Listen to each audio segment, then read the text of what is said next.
Welcome to the MYS Virtual Hangout.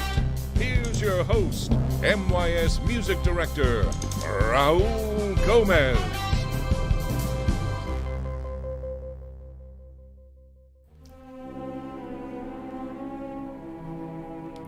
Welcome everybody. This is Hangout number 41. Thank you for joining us. I'm so excited to talk to our guest this afternoon. Now, if you were hanging out and listening to the music that was playing during our standby screen, that was Prokofiev's Cinderella suite. This is a suite from the ballet. This is such a great score, and I just found it in my collection of LPs, some of which I honestly have never played before. And this is a recording from 1966. So this thing here is 54 years old, and it's by the Moscow Radio Symphony Orchestra, conducted by Rostosvensky. So check this out online. I'm sure it's also on streaming platforms. But it's such a great ballet. I know Oregon Ballet Theater did this a couple years ago, and the OBT Orchestra played it. It's a very difficult score. It's such great music. So this is what still are listening to. So let me tell you a little bit about our guest, Subashini Ganesan. So to say that Suba is an artist and an arts administrator doesn't even begin to cover everything that she does and the impact that she has in the Portland artistic community. She founded New Expressive Works in 2012.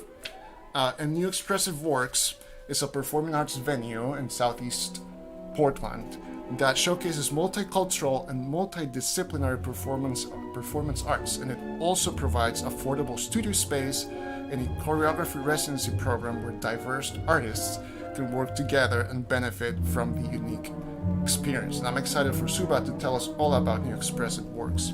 She is also a professional artist. She's a choreographer and a dancer of Bharatanatyam, a dance form from South India. She is also currently the creative laureate of Portland, and as such, she is the City Council's connection to the Portland creative community. And on top of all of that, I'm going to read these so I get them right. She serves as a Community Advisory Committee member for the Interstate Firehouse Cultural Center and as a director on the board for the James F. and Marion L. Miller Foundation. She is also a member of the Teacher Advisory Council of the Portland Art Museum. And she also has a really, really lovely puppy called Phoebe, who's hanging out with her right this very moment. So without further ado, let me welcome our amazing guest, Suba. Suba, great to see you. How are you? Thanks for that generous introduction, Raul. I appreciate it. Well, and here's Phoebe. Yes. Who will come and go as she pleases. As she should, right? She's so precious. And I enjoyed, as we were chatting before we went live on the air, just getting to know about Phoebe. And you said she's about 10 years old? She's 10 years old. She turned 10 on June 20th, and she's a Bernedoodle. So she's a part Bernese Mountain Dog and part Poodle. She's so sweet. And she recently had a birthday. Yeah. And a grooming. Yes. So she's all ready for the summer. It's so cool. We have one dog. Her name is Jasmine, and she's about 5 or 6. And she's a little kind of terrier mix. And she also gets a summer haircut. Yeah, it's a good thing for these hair dogs, right? The fur doesn't drop; it just keeps growing. Yeah. Well, it's so great to have you, Suba. Thank you for taking the time to chat with us. This is a live hangout that we do for Metropolitan Youth Symphony students and their families, and many friends of MYS in the local artistic community. To which you're no stranger. So I know you founded New Expressive Works in 2012, but when did you come to Portland? I moved to Portland the first time in 2001. Oh, okay.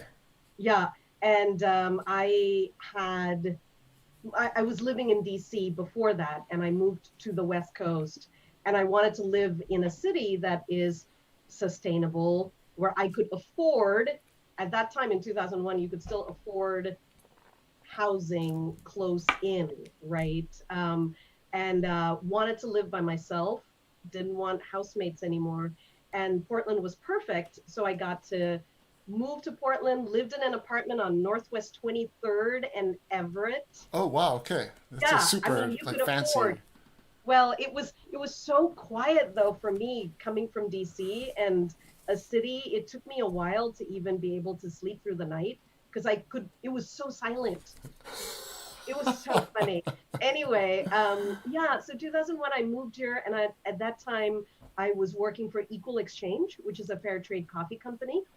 And I did sales and marketing for 7 states in the West Coast and Central, so through Colorado all the way through Washington State. And then I did do a short stint away from Portland. I moved to Maui for a couple of years, and I realized it was too far west, and I had to come back. So I came back. So Portland has the honor of being the only place I have returned to. Oh wow. Otherwise, I've always left. So I returned in 2008. The last couple of days of 2007 was when I returned. And it was really in 2008 when I came back.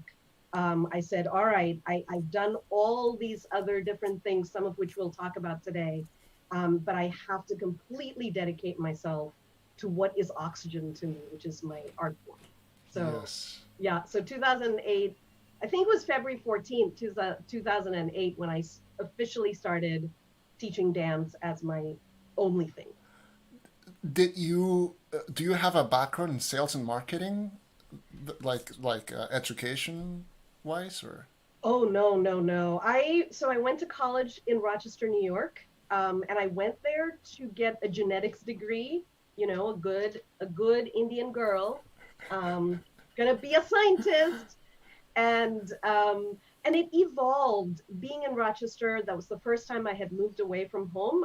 I grew up in Singapore, right? So I was excited to be in this liberal arts university setting where you had to study languages, you had to study humanities, and I really got excited about the theories and comparative religion program there as well.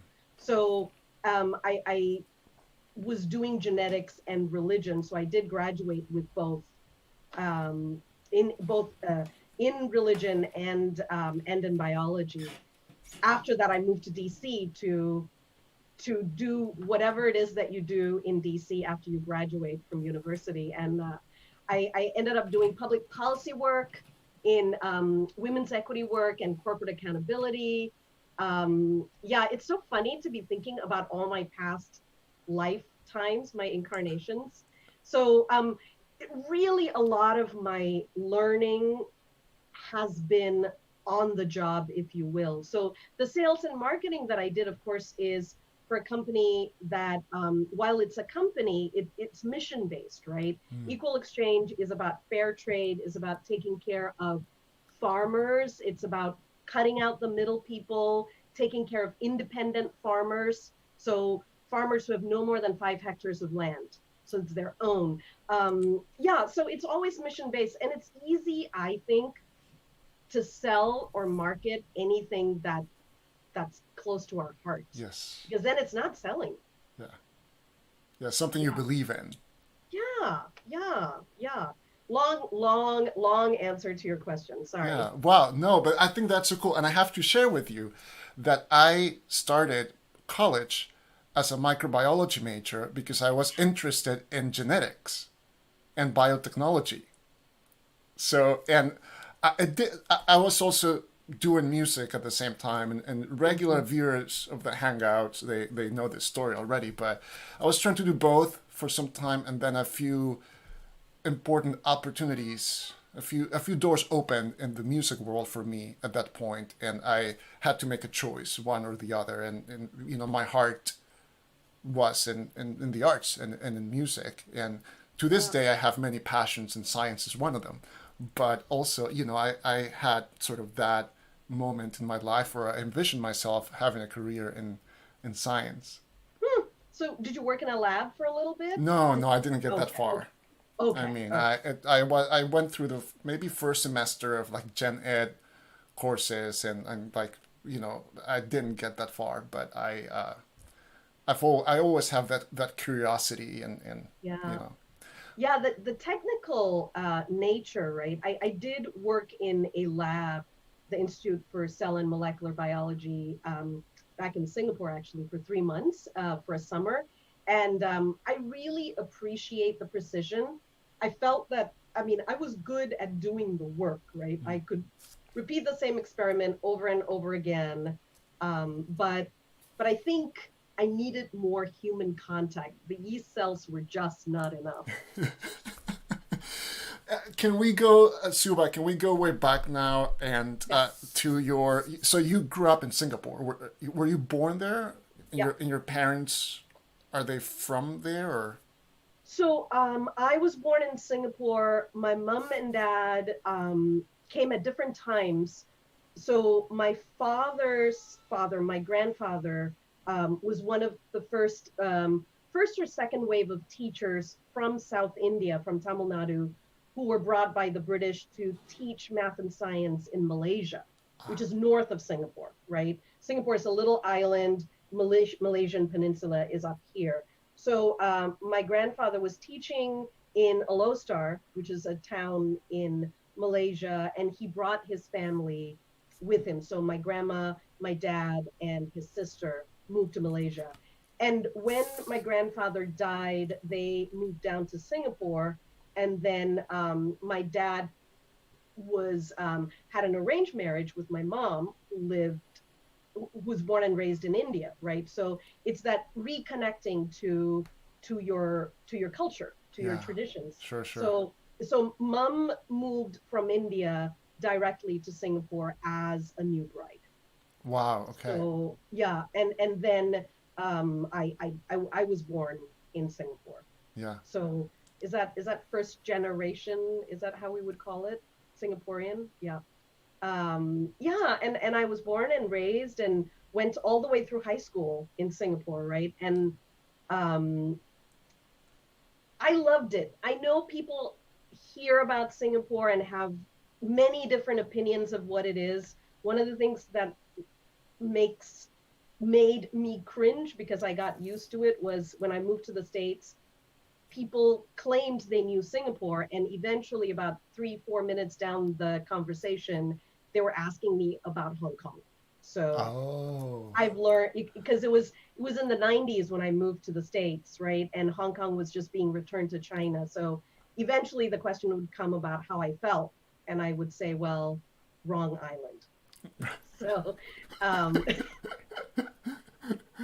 yeah, so I loved it, and I enjoyed school. I'm lucky, as I've learned, because I really thrive in an educational setting. Hmm.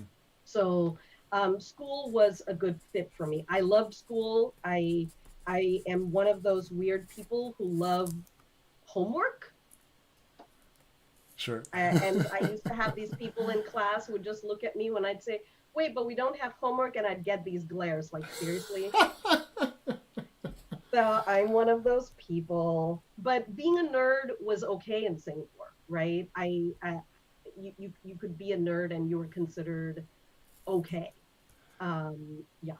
And was Bharatanatyam in your life Yes. throughout these years? This is why I call it oxygen because I can't imagine life without it. That sometimes I omit saying when it started. When I was 4.5 years old was when I went to my first Bharatanatyam dance class. I don't remember much of it, so I can only tell you what the story is, right? The story is my mom took me to dance class, and my dance teacher, who is still teaching, by the way, Mm. she continues to have her school. Her name is Shanta Bhaskar, and the school is called Nityale Aesthetic Society. And I understand that, or I believe that I was told that I might be too young, right? You're normally about 5.5 to 6. And apparently I just decided to join class and whatever that looked like. It's a And little 4-year-old, right? I mean, four and a yeah. half year old little person. Yeah. So I think that was the beginning of my dance life. and it was weekly, and sometimes it would become twice a week. But it has been part of my life since then. Until high school, I was in dance class pretty much every week. When I left and moved to the States to go to college, I attempted, but my heart wasn't there to go to another teacher, right? This is a dance of lineage in a way, so it was hard to become a student of another teacher. There was a time when it dropped out of my life for a little bit, as things do, right, in your 20s. But it returned, and it has returned in full glory. Yeah. And you dance, you choreograph, you teach, and I mean there are a bunch of things I want to talk to you about, but since we're on the topic, would you mind describing Bharatanatyam to our viewers, and because it's my knowledge is limited, but from what I have read and from what I have seen, it seems to be more than just a dance form. Yeah, that's a great question. Thank you, Raul. So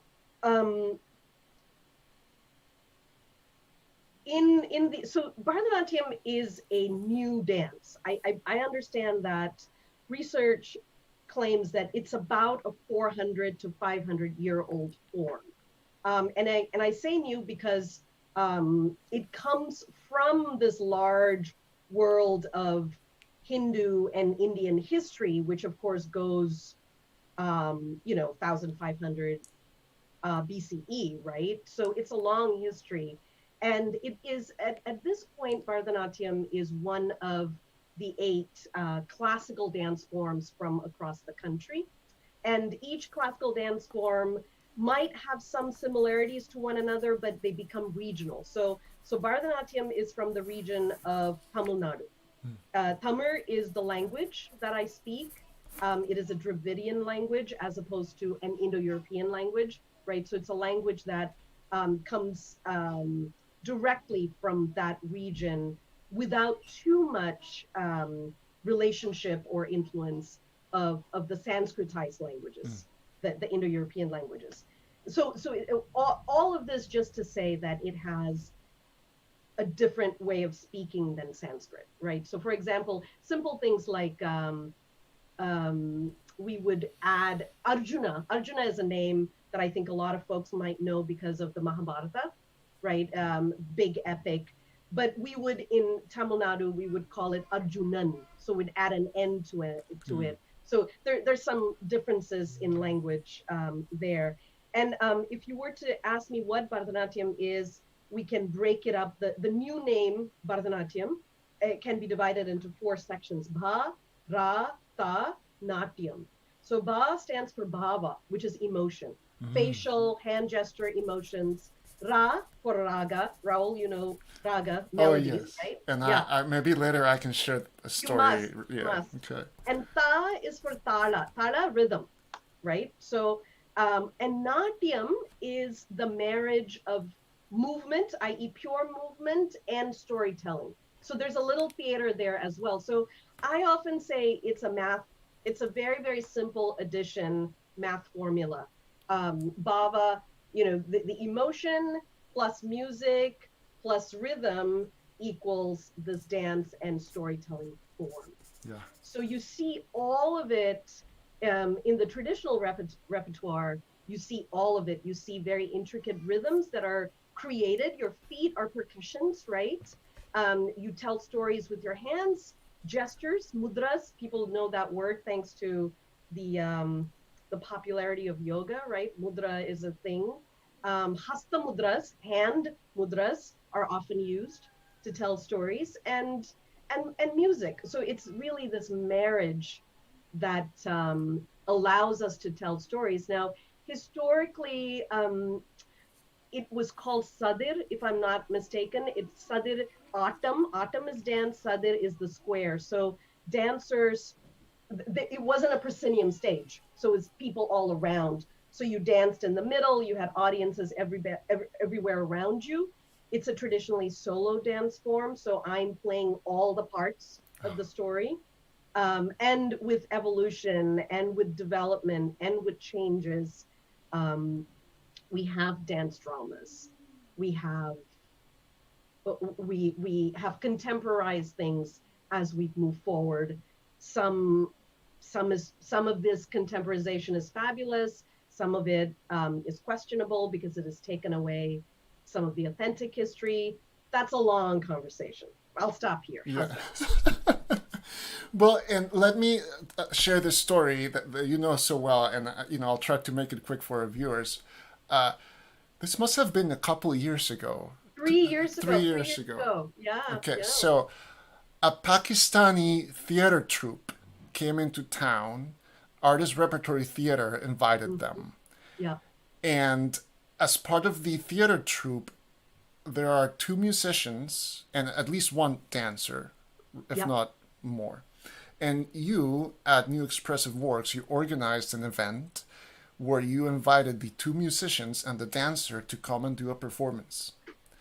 And I mean, I thank all of my stars that I was able to go. And I went, and just, I mean, I out of curiosity, because I didn't know much about this world, so I was just blown away by the dancer and the musicians. The whole time I just kept, like, I could not, like, I was so engaged. So anyways, and I had so many questions for the musicians. And at the end of the event, I went down and I started just chatting with them. A tabla player and a sitar player, Irfan and Nazim.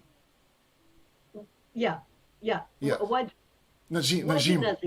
Wajin. Wajin. Yes. Wajin. Yeah. And Irfan Khan. Yes. So I just started asking all these questions about the rhythms and the scales they were playing, and they were trying to explain things to me. But, we were having trouble. I mean, they spoke some English, and we were having trouble finding the right words. And then they said, why don't we just get together and play? Because I told them I play the violin. And I was like, wait, what, really? Are you serious? And they're like, yeah, let's get together tonight and let's play music. And then I left, I drove home, or somewhere, and then I picked them up at their hostel, and then we picked up pizza on the way back to my house, and then we sat in my living room on the rock with pillows, and we played music for hours. And it was one of the most unforgettable experiences of my life to be able to just learn from them. And we ate pizza. This was the first time ever in the US also, and like Portland was the first city on their tour, and there was such a special connection. And I mean, we keep in touch to this day. And as part of that session, Najim told me about the ragas, which are like sort of like scales that the music is built on. And he told me that he had a gift for me in the form of a raga that had been given to him by his grandmother. So he taught me this raga, which I recorded and I learned, and then we improvised on that. And that was their gift to me. And it's still, I mean, to this day, something that I treasure. So I have you to thank for that experience, for inviting them to New Expressive Works. And just to add to that, Raul, I think he's the 7th or 8th lineage holder, right, generationally, of that sitar gharana, as they call it, that particular lineage. And that was a very special time as well, because Amna, who's the dancer, the Bharatanatyam dancer, just to add to your story, so she is studying Bharatanatyam in Pakistan as a Muslim, right? Amna Mawaz Khan. And Irfan, if you remember, is a Christian. So they all talked about what it means to live these different lives in Pakistan, playing music, which is considered somewhat difficult in a Muslim country. But here are these people just doing what they do. And Amna studied Bharatanatyam from one of the 2 teachers in the entire country. Because when partition happened, right, when Pakistan and India became 2 countries, it's almost as if an invisible but indestructible wall got created between the 2 countries. So the dance that she performs, Bharatanatyam, is actually a form from the 50s. This teacher was not able to receive the continuing evolution. So watching her dance was amazing for many reasons because she's holding a form that we don't see very often anymore. Yeah. And the music she's dancing to is in Urdu, and it's North Indian classical music, as opposed to the form gets done to Carnatic music, which is so. Anyway, it was unforgettable time. I'm really glad you were Oh my, there. yeah, I'm so thankful. And then, of course, I went to see their play at Artist Repertory Theater, Yeah, which was wonderful. And I got to know, I really felt like I got to know them, and, and their journeys and struggles in Islamabad as a theater troupe. And also, part of what they were doing is trying to educate the international community about Pakistan, yeah, right? yeah, So yeah. now, Super grateful. Anyway, this aligns very well, if I may say, with many of the things that you do at New Expressive Works, which you give voice to artists and to people who are sometimes outside of, let's call it, traditional kind of Western arts. And I want to ask you about that. But before we do that, we have a very important thing to do here, and that is we need to play our game that we play on the MYS virtual hangout of two truths and a lie. So most of you watching are familiar with this, but we ask our guests to send 3 statements our way. 2 of them are true statements, 1 of them is a lie. And the game is that I have to figure out what the lie is. And if you're watching this live, you can help me out on the comments, which I'm keeping track of here on YouTube and Facebook. So, Suba, you ready to play our 2 truths and 1 lie game?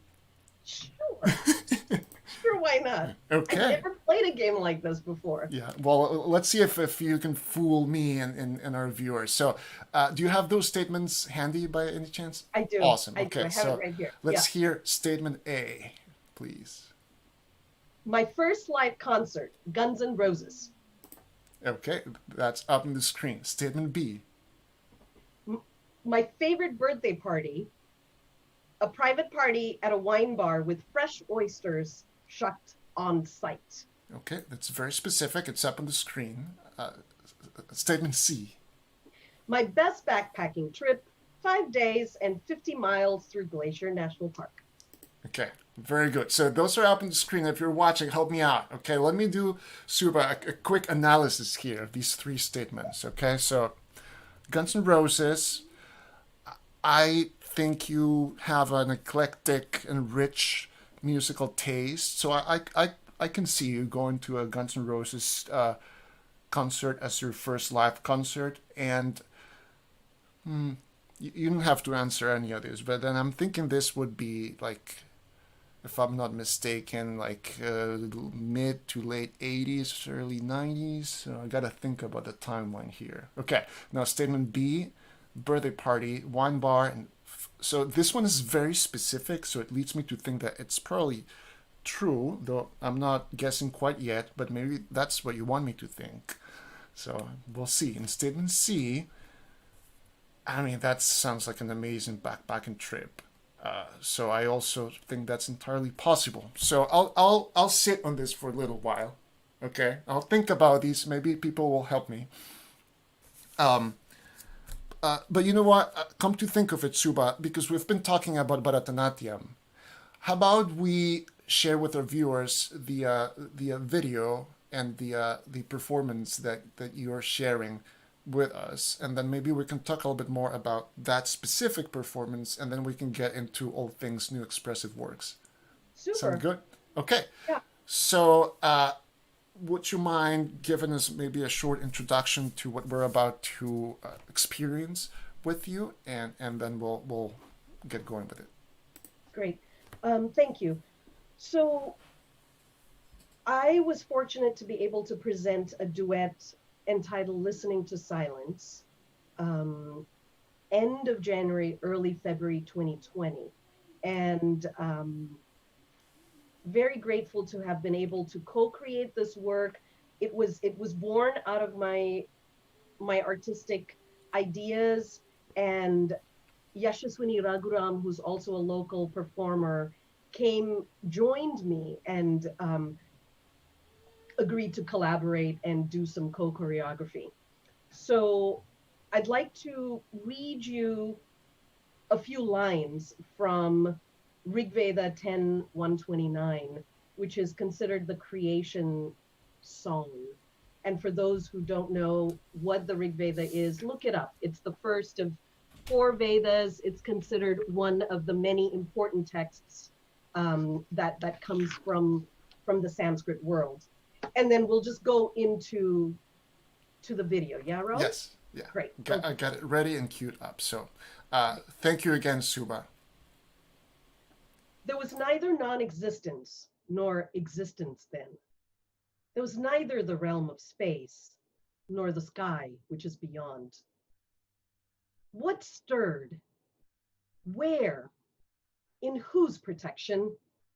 Was there water, bottomlessly deep? There was neither death nor immortality then. There was no distinguishing sign of night nor of day. That one breathed, windless by its own impulse. Other than that, there was nothing beyond. Whence this creation has arisen? Perhaps it formed itself, or perhaps it did not. The one who looks down on it, in the highest heaven, only they know, or perhaps they do not know.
Okay, that's so beautiful. That's so cool. Thank you for sharing that with us. What else can we learn about this? How about the specific performance? You mentioned this was the end of a longer piece, right? Yeah, full piece. Yeah, yeah. And I've I think I've been spending a lot of time as I think I've been looking at some of my past works, and I have a real curiosity to research and think about things like devotion. What does it mean to be? I did my first what I would call my first foray into contemporary work was a piece called Devoted, thinking about what it means to be devoted as a human. What are we devoted to? What do we say when we say we're devoted to something? And then the next piece that I did, which was actually in 2013, which I keep thinking I should revive now, was titled All One. So it's AL, and then the next letter L in parentheses, and ONE. So you could look at it as alone or all one. And that work was a research about what does it mean to be lonely as opposed to truly being alone, in that conscious state of strength and aloneness, which seems like a important thing to be thinking about in these times. Yes. When we have so many things around loneliness and being alone. And this piece, listening to silence, really comes from a lot of my work. I love Rilke. I don't know if your audience members are interested in poetry. Like Rainer Maria Rilke I think he mostly wrote in German, but great translations, beautiful, beautiful work. And really, he writes a lot about silence and what it means to connect with silence in an active way. And I also have spent a lot of time reading and listening to Jiddu Krishnamurti, who is a philosopher and a person who started holistic schools in his time. So there are 10 holistic schools around the world. And he also talks a lot about this question of silence and consciousness. So all of this came together, and the piece really centers around an active expression of silence, and what does it mean to really listen in silence and listen to silence, that it's not a static thing, it's not a dead thing, it's not something that you only do when you sit. How do we bring it into our everyday lives? So that's some of the exploration that went into that piece. Yeah. And building it through the understanding and foundation of Bharatanatyam, right? Breaking from tradition, in the sense that for most Bharatanatyam dancers and practitioners, they might say you cannot dance without external music, and the question of where can we find music? There is a philosophy that is called Hridaya Tala. Hridaya is heart, Tala is rhythm. So using the rhythm from the heart and being able to work with it. So is it only music if we hear it, right? So all those questions, all those complexities, and how to present it in both a innovative and curious way. But I always feel like with a form like Bharatanatyam, you're always educating, right? You're trying to help people. You're inviting people into an art form that they don't perhaps know, yes, or could say, oh, well, that's beautiful, that's interesting. And it's how do we keep bringing people in? Like, yes, how do we do that? Yeah. So there you go. That's, I feel like in the world of music, we don't spend enough time talking about silence. And this is something that we at rehearsals at MYS have sometimes talked about, that very often some of the most powerful moments in music are actually moments of silence, right? Yeah, and silence is, but when I think of silence, especially with music, it doesn't mean lack of sound, right? It's that, I don't know, is it suspension? Is it the allowing me, the hearer, and the performer to be in a transformed state? Yeah, I don't know. It's part of the music, and it's part of the story, and it's part of the emotional content that you're transmitting through music, or so I just think it's such a it's silence can be very, very rich Mm-hmm. and enriching. So yeah. Yeah, and that it is an active space, right? As you're saying, yeah, Yes. silence, we're intentionally bringing it in Yeah. through our art form. Yeah. Yeah, Yeah. that's super exciting. Yeah. Very cool. Thank you for sharing that. Awesome. Okay. Uh, can we talk about new expressive works? Yes, So yes. I will say first that I've been there many times, of course, before the pandemic, and I've experienced shows there and events. And we, Metropolitan Youth Symphony, have performed at New Expressive Works, and you also welcome organizations such as Third Angle and others. So you came to Portland for the first time in 2001, you left, you came back, and then you saw a need, I imagine. I don't know. I don't know. I seem to have, well, I'll tell you the story. I'll just tell you the story. It's Yes. easier to tell the story. So 2008, I say, okay, going to start a dance school. So I start a dance school, and all I thought was, I'm going to create dance, I'm going to choreograph, I'm going to perform. I was also able to become a young audiences and right brain roster artist. So go teach in schools, really create that relationship.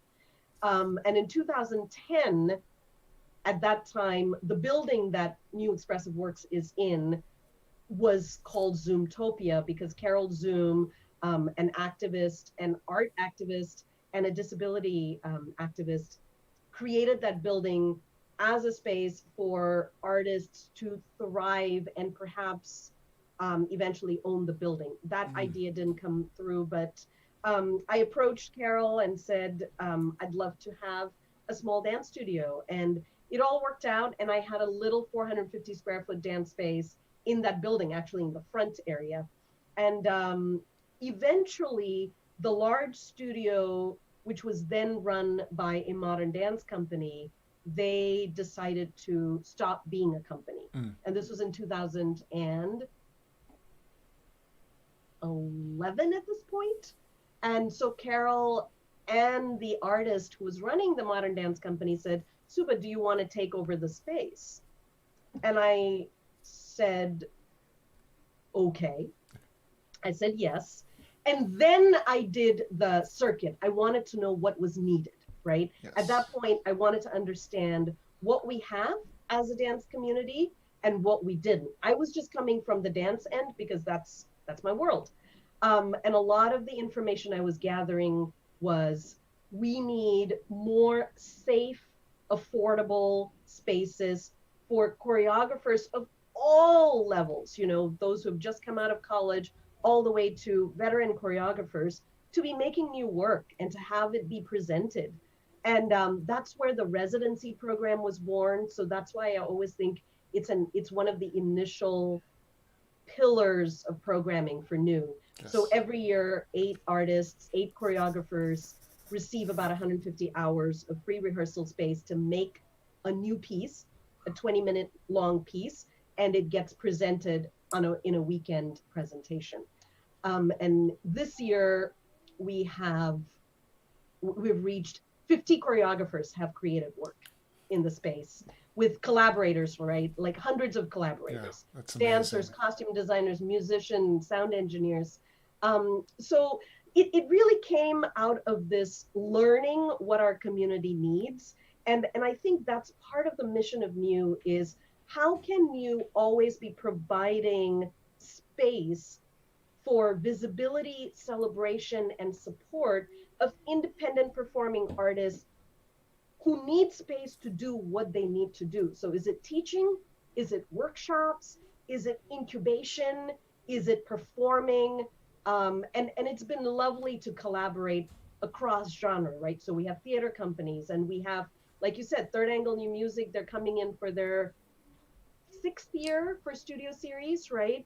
Um, and really building what I believe is a sense of community where we all do different things, but we're coming together to build a larger entity, a larger sense of what art can be. Yeah. Yeah, it's effectively become a hub. It's a hub for so many different art forms and people from different backgrounds and creative Yes. backgrounds. Yes. So, Yes. And a sense of safety, right? A sense of safety that my art form is as important or is as valid mhm, as mhm. what your art form is. And let's have that discussion. Let's not hide behind our histories and our traditions. Let's talk about what we can share. So it's always like, how do we build that meeting space? Yes. Is a mission. Yeah. Yeah, and I mean, the times we've been there with MYS, you and New, you're such great hosts, and the space itself is so versatile, and it's such an exciting space. Yeah. And how can we use that? It's not a good word anymore, but the word of how do we use a neutral space and activate it into Yeah. what can be, and then let it come back to that state so that it can be reactivated by another form. So how can it keep going up and down? Yes. And how do we keep building relationships? Because I really think in these times we need to learn how to build healthy relationships through safety. And I think that's why the arts is such a great space for that, right? We can, and as you said, it was hard to speak to your Pakistani artists because of language or linguistic barriers, but you bring out the music Yeah. that just vanishes, right? Yeah. Yeah. Yeah. How I'd like to ask you about your title of the Creative Lord of Portland. So this started in 2018. For me, yeah. Yes. So There was there somebody. was Yeah, go ahead. oh no, no. So Julie Keefe was our first creative laureate for the city, and Julie is a community activist, a teacher. Her medium is photography and documentation through images. Her work is super, super powerful, and a long time community organizer, right? And so Julie, this is when Mayor Sam Adams, during those times, and Mayor Sam Adams was the one who created this designation of creative laureate, and Julie held it, and eventually after Mayor Ted Wheeler became mayor, um, Julie spoke with Commissioner Fish, because Commissioner Nick Fish was the arts portfolio holder at that time, and said, "Hey, let's bring a new person." So it was an interview process, and really, I was like, no, no, there are other people in the city who belong here, but I had 7 people in the span of 2 weeks say apply, apply, apply, and I said, okay, and I applied, Yeah. Yeah. and then interview processes, and I'm super honored and grateful to be doing this work. And really what being the creative laureate is for me, a huge sense of generosity from all of our artists and arts organizations. What's being done by our artists and arts organizations, all I'm doing is figuring out where help can be presented. So is it just making connections? Is it just saying, hey, do you want to speak to so and so, right? It's as as as to the ground as that, to having conversations with city and larger entities to brainstorm, to figure out what can be, what is, again, that same idea of visibility, conversations, sharing, and relationship. Yeah. So it sounds like you are at the same time an ambassador, but also a catalyzer and a connector. Stirring the pot. Yes. Yes. And is that, um, I guess if I may ask, is there like a term limit, or is it like how does it work? Well, there is a term limit. It was I should be finishing it up the end of next fiscal year. So the city fiscal year started July 1st. Yeah. So that will be so it'll be 3.5 years. Sure. And really the hope is to build a sustainable way for more artists to be involved, right? Because it is a lovely nexus of civic life, artistic life, and advocacy without actually being a representative of the city entity. So Sure. I think there's so much potential. And as each of us come in with our own flavors, how can we use a mandate of this ambassadorship advocacy and breathe more life into it, Yeah. right? And really showcase what a resilient and beautifully diverse arts community we have here. Yeah. Well, thank you for all your work, because I mean you talk about this and you explain it so beautifully because it's so close to your heart, but I'm sure it takes time. I mean, and it takes work, and you're spending the time, and you're doing the work, and you're putting all the same amount of passion you're putting it as effort, and I think all of us are grateful that you do that, and that you're in this position, and use your platform to like you're saying, connect Yeah, people. and I know there's a lot of young people watching, so I think for me that message is, as artists, we can be advocates through our artistry, but we can also think about what it means to have some political engagement and build that relationship when we're young, so that it just becomes natural when we get older, right? Yes. Build the habits earlier. Yes. Thank you for that. Suba, I think we should go back to, I need to get to the bottom of your two truths and lie. I think we should do that right now. Okay, wait, let me. Yeah, your poker face here. Well, I have a little help here from Naomi, a cellist from MYS, who believes that C might be the lie. So let's, I'll take in the input, but let me try first and see if I can find one of your truths. And just because of its specificity, I'm going to say that B, your favorite birthday party, is a true statement. Is that correct? Yes. Yes. Wow, the suspense. That was a great dramatic pause there. Loved it. I had to bring my artist into the mix Of course. here. Okay. Yes. So. Yes, it was my 40th birthday. It was awesome. It was a party at our local wine shop. If anyone hasn't been to Division Wines, you should. Hey. Little shout out. Okay.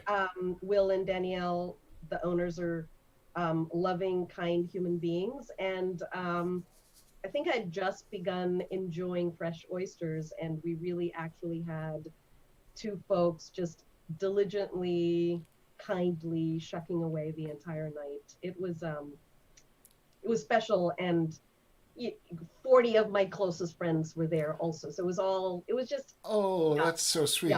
Yeah. Very cool. And again, it's about getting together, and it was so lovely. Yeah, very Yes. nice. Well done, Raul. So I get one right. So, but the next one is make or break, right? Oh, okay. So, We're doing it now, huh? Okay. yeah, this No is turning it. back. So, hey, I am gonna go ahead and side with Naomi here and say that A, your first live concert was Guns N' Roses. That being a true statement. Is that correct? No. Wow. Okay. Well, one point for you. You fooled us. Well, because I wanted to see Guns N' Roses, but I did. My first concert was Metallica. Oh, The nice. Black Album. Wow. Okay. So yeah. This is the Enter Sandman tour. And so I always wanted to see, they had a tour together. This was 91 summer, I think, was when Guns N' Roses and Metallica were touring together. And I didn't get to see it. Wow. But you got to see Metallica on tour. In Rochester. So that was my first, and I just have to say, my first roommate in college, Elizabeth Uppenbrink, was training to be a classical vocalist. You know that Rochester and Eastman School, right? Yes, of course. So she was training to be a singer, and Elizabeth is responsible for my entire education, spanning classical music all the way to metal. So she took me to Metallica Very just as much as she cool. took me to chamber orchestras. So Very cool. Well, but I guess I at least was not off in my assessment that I see you as a potential Guns N' Roses fan. yes, Which I'm I not very think. good at lying. Apparently, I'm actually really, but yeah. Well, yeah. you fooled us. So you win. You win this round of two truths and a lie. And I will say, I mean, there's so many just amazingly virtuosic heavy metal players, like drummers, guitarists. This is really, really skillful, extraordinary playing. Yep. Yep. So yeah. And I got to meet Lars Ulrich's dad. Lars Ulrich, who is the main in Metallica, and his dad was doing a performance, a modern contemporary dance performance at Conduit when Conduit was still around. And he lives in San Francisco and he plays tennis. And I just looked at him and I said, "Are you Lars Ulrich's father?" And he says, "Yes, you know my son." And I'm like, very cool. so there you go. And You should come visit, he said. He lives across the street. oh, nice. Well, I think if some of our students are not familiar with Metallica, I think maybe they are familiar with Apocalyptica, which is a cello quartet that covers Metallica music. And they're amazing. We Yeah. danced tango to some of their Apocalyptica music. Yeah. nice. Yeah. Very cool. Yeah. Okay. And then, so you did go on a 5-day, 50 miles backpacking trip through Glacier. Yes. Sounds It was amazing. transformative.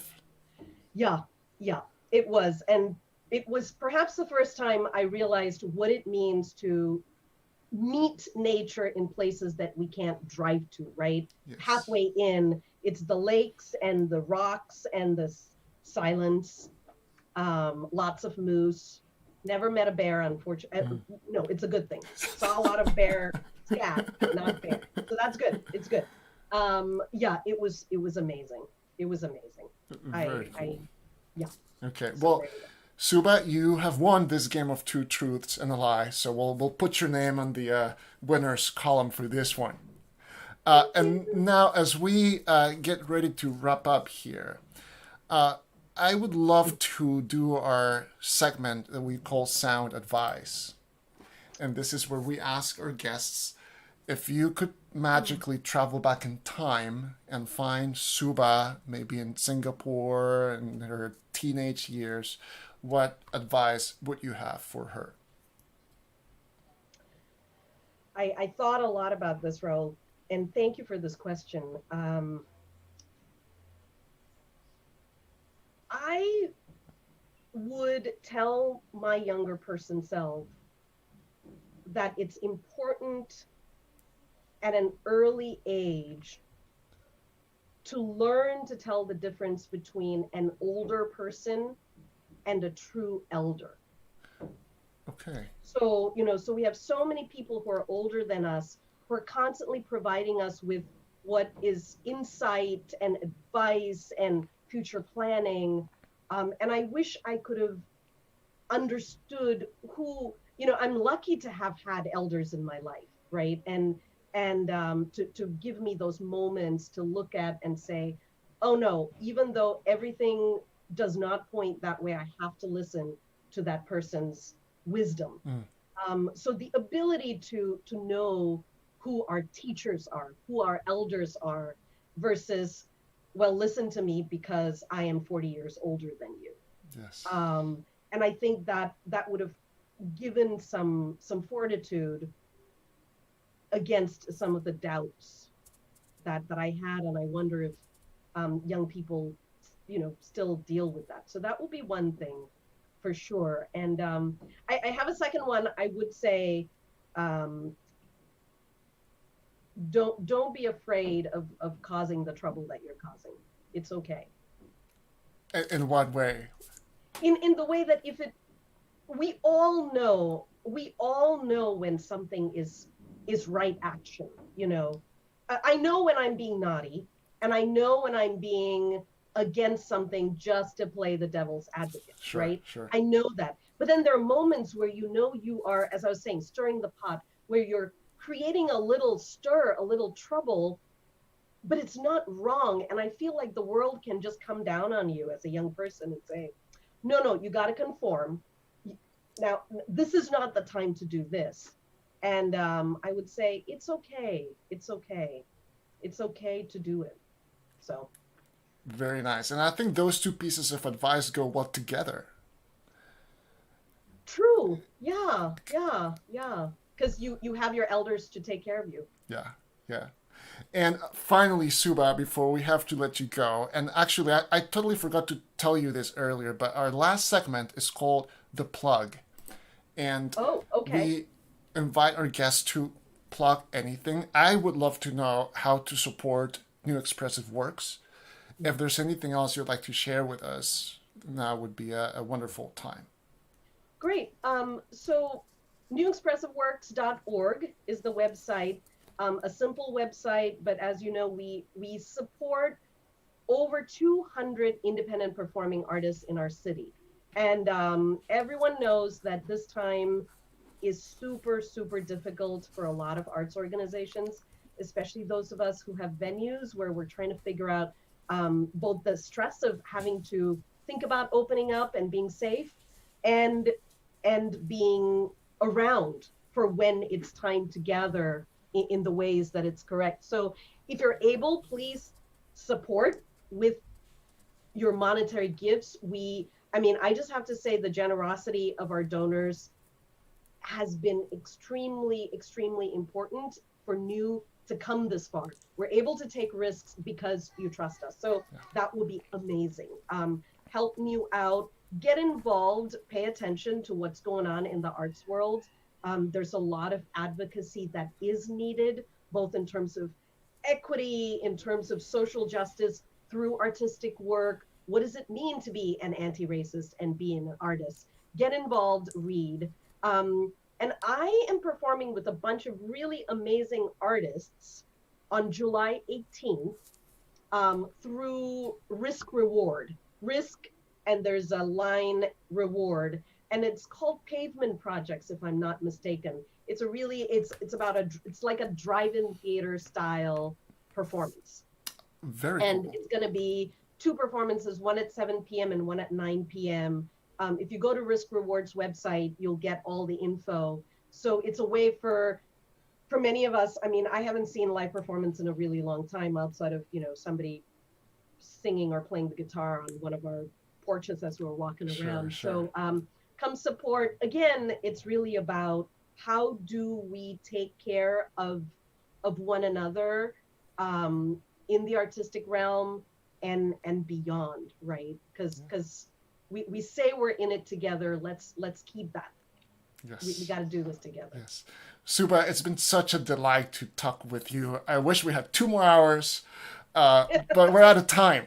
So No, thank you. it's been so great to talk and catch up, really, because we haven't really talked in a little while. And I look forward to seeing you in person, hopefully sooner rather than later, and to be back at New Expressive Works, enjoying the amazing things that you guys do there. And thank you for being so generous with your time and your advice for our young musicians and their families at home. So Thank you, Raul. Thank you to everybody. I mean, this means a lot to be able to share stories. And thank you. thank you. We'll see you later, Suba. Take care. Bye. Bye. And as always, thank you for watching. We have a star-studded group of guests coming up in the next few weeks for our Hangouts. Next week, Tuesday, July 7th, the Breaking Winds Bassoon Quartet will be, all of them, our guests on the Hangout. they're amazing. Look them up if you know them. Breaking Winds Bassoon Quartet. You'll find their videos online, from covers of music by Lady Gaga to playing the music of living composers and all kinds of genres. They're so amazing musicians, and they're also such cool people. All four of them. Thursday, July 9th, Colin Curry, percussionist, world-renowned percussion soloist, and a former artist in residence of the Oregon Symphony, will be joining us. And then on Tuesday, July 14th, the amazing Regina Carter, who's no strange to MYS musicians and their families because she performed with us back in March, and her husband, Alvester Garnett, an incredible jazz drummer. Both of them together will be our special guests on that MYS virtual hangout. After them, we have one more hangout on July 16th, Thursday, and then we take a couple of weeks off, and then we come back with more amazing guests. So thank you again for watching. Enjoy the rest of your afternoon, and I will see you on Tuesday next week with the Breaking Winds Bassoon Quartet. Take care.